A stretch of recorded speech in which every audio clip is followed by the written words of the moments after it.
Hayot qanchalik qulay bo'lganini tushunmayapsan-da. Mana bu verstakni ham boshqa yasashga to'g'ri kelmaydi endi. Sen undan ko'ra eshit. Odam yugurmasa ham bu vaqt unga yetib bo'ladi. Yur, temirma, nima? Quyoshda qolib ketgan versiyasi. Yo'q, bu olovli chuvalchangga qaraqa chuvalchang, bu olovli ilon, bu varbat, bu yoyadi senikini. Oltinmi? Menikini ko'rsang og'zing ochilib qolarkanda, yo, nimasi tushlaringga kirib chiqadi-ku.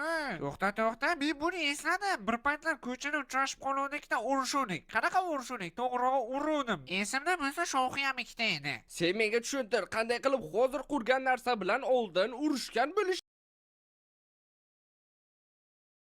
Derdim, lekin yo'q, o'zing yo'lga ula. Meni nima? Sen eshitmayman, qulayman. Shunchaki qurgan maxluqingni ko'rishga qo'ysang-chi. Qo'ymayman, sen bunga loyiq emassan. Xo'sh, ko'raylikchi. Vau, bu yana nimasi bo'ldi? Bu maxluqni bilmabsan, bu dunyoga kelmabsan. Yo'yadi-ku senikini. Qara, bu nezilik deyiladi. Oltin poltin puchi emas, yo'yadi. Yo'q, meniki yutishiga ishonchim komil. Bu maxluqingni u shunchaki